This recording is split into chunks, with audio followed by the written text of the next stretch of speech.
दोस्तों, आज के इस दौर में सभी लोगों को कुछ ना कुछ कष्ट है। सभी लोग अपने जीवन में किसी ना किसी समस्या का सामना कर रहे हैं। लोग जीवन में अनेक गलतियां कर बैठते हैं, जिसके कारण उन्हें बाद में समझ नहीं आता कि अब एक नई शुरुआत कैसे करें, जीवन को एक नए तरीके से कैसे जिएं, अपने आप को फिर से नए तरीके से कैसे ढालें। वह यह सोचते हैं कि अब तो वे उस लायक नहीं हैं कि वे ऐसा कर सकें। ज़्यादातर लोग तो यह सोचते हैं कि अतीत में उनसे बहुत ही गलतियां हो चुकी हैं, तो अब वह ऐसा कैसे कर सकते हैं, वह एक नई शुरुआत कैसे करें। इन्हीं सब बातों से जुड़ी हुई है आज की यह कहानी, जो कि एक बौद्ध भिक्षुक और एक किसान के बारे में है। एक बार एक किसान किसी गांव में रहा करता था। उसका नाम सुबोध था। उसके अंदर कुछ ऐसा था जिसके कारण वह संसार के इस मोह माया से अलग होना चाहता था, और वह उसे आध्यात्म की ओर आने के लिए प्रेरित करती थी। वह अपने परिवार के कारण ऐसा नहीं कर पाता, और इसलिए वह हमेशा दुखी रहता था, क्योंकि उसे जब भी कोई बौद्ध भिक्षु दिखाई देते तो उसके मन में भी किसी बौद्ध भिक्षु के शिष्य बनने की बात घूमने लगती थी। परंतु सदैव ही उसका मन आध्यात्म को जानने के लिए तत्पर रहता था, और ऐसा होते होते अब उसके जीवन में एक गहरा संकट आ गया था। वह किसान बार बार यही सोचता रहता कि आखिर कौन है जो मुझे मेरी इस परेशानी, मेरी इस समस्या का समाधान मुझे बता सकता है। ऐसे ही एक बार बहुत तेज गर्मी थी। सुबोध खेत में कुछ काम कर रहा था। तभी उसने वहां से एक बौद्ध भिक्षु को गुजरते हुए देखा। उन्हें देखते ही वह दौड़ता हुआ उनके पास गया और उनसे तुरंत ही पूछा, हे महात्मा, आप इस समय इतनी तेज गर्मी में कहाँ जा रहे हैं? किसान की बात सुनकर बौद्ध भिक्षु ने उत्तर दिया, मैं वहीं जा रहा हूं जहां मैं जाना चाहता हूं, परंतु तुम मुझे यह बताओ कि इस समय तुम कहां जा रहे हो? किसान को यह बात बिल्कुल नहीं समझ आई। वह फिर पूछा, हे महात्मा, मुझे क्षमा करें, मैं आपकी बात को तनिक भी नहीं समझा। आखिर आपके कहने का तात्पर्य क्या है? बौद्ध भिक्षु ने कहा, मैं तुम्हारे चेहरे पर देख रहा हूं, मुझे एक तनाव दिखाई दे रहा है। ऐसा लगता है जैसे तुम मार्ग से भटक चुके हो। जब कोई इंसान अपने मार्ग से भटक जाता है तब वह दुखी हो जाता है। मार्ग से भटके बिना कोई किसी मनुष्य को दुखी और चिंतित कर ही नहीं सकता। इतना सुनते ही किसान ने उस बौद्ध भिक्षु के पैर पकड़ लिए और उनसे कहने लगा, चमत्कार हो गया महात्मा, आप मेरे मन की बात कैसे जान गए?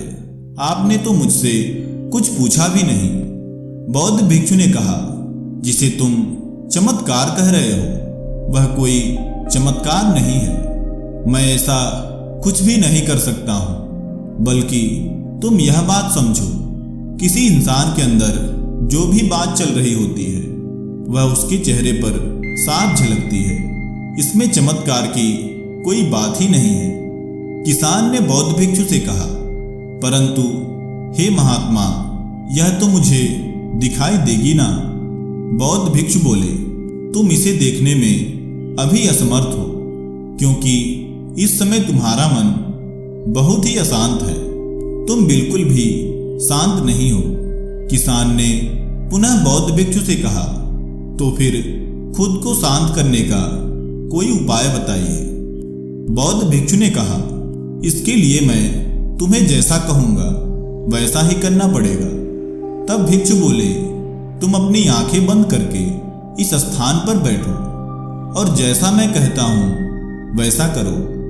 कहो, जिन जिन लोगों ने भी मेरे साथ गलत किया उन्हें मैं क्षमा करता हूं। मैंने जितनी भी गलतियां की उसके लिए भी सबसे पहले मैं अपने आप को ही क्षमा करता हूं। मैं उन्हें भी क्षमा करता हूँ जो मेरे दुश्मन थे। बौद्ध भिक्षु ने कहा, अपने घर की ओर ध्यान करो और अब यह कहो, जिस घर में मैं रहता हूँ ना तो वह घर मैं हूँ, न ही मेरा परिवार मैं हूँ, ना ही खेत में हूँ, और यहाँ तक कि मैं यह शरीर भी नहीं हूँ। बौद्ध भिक्षु ने फिर से उस किसान से कहा, अब तुम अपने अंदर उस समस्या को खोजकर उसका हल खोजो जिसकी वजह से तुम्हें इतने सारे कष्ट हैं और तुम जिसकी वजह से इतने दुखी हो। किसान ने कहा, हे महात्मा, यदि मुझे उस समस्या का हल मिल ही जाता तो मैं दुखी और परेशान रहता ही क्यों। बौद्ध भिक्षु ने फिर से कहा, अपने अंदर जब तुम ध्यान से देखोगे तो तुम्हें इस संसार की हर समस्या का हल मिल जाएगा, परंतु तुम्हें यह विश्वास ही नहीं है कि तुम प्रत्येक समस्या का हल ढूंढ सकते हो, जबकि यदि तुम चाहो तो प्रत्येक समस्या का हल तुम्हें निश्चय ही मिल जाएगा। कोई तुम्हें किसी भी समस्या का हल ढूंढने से नहीं रोक सकता है। सुबोध ने कहा, महात्मा, आपकी बातें सुनकर मेरे मन को परम शांति का अनुभव होता है। बौद्ध भिक्षु ने कहा, इंसान अपने कर्मों के ही नाते इस स्वभाव से दूर हो जाता है। तुम यह बात समझो कि मनुष्य का स्वभाव शांत रहना ही है। सुबोध ने कहा, जब तक आप मेरे साथ साथ हैं तभी तक मेरे अंदर शांति है। आपके यहाँ से निकलते ही मेरा मन अशांत हो जाएगा। विभिन्न प्रकार की चिंताएं मुझे घेर लेंगी। बौद्ध भिक्षु ने फिर से उस किसान से कहा, तुम चाहो तो शांति तुम्हें स्वयं ही मिल सकती है। इसके लिए तुम्हें किसी अन्य व्यक्ति की आवश्यकता बिल्कुल नहीं है। महात्मा बुद्ध कहते हैं कि अपनी खुशी और आनंद का ध्यान व्यक्ति को स्वयं ही रखना चाहिए। व्यक्ति को किसी अन्य पर निर्भर रहने की आदत छोड़ देनी चाहिए। किसान ने बौद्ध भिक्षु से पूछा, हे महात्मा, आप मुझे यह बात बताइए, क्या सन्यासी बनकर ही शांति मिल सकती है? बौद्ध भिक्षु ने उसे उत्तर दिया, यह तुमसे किसने कह दिया?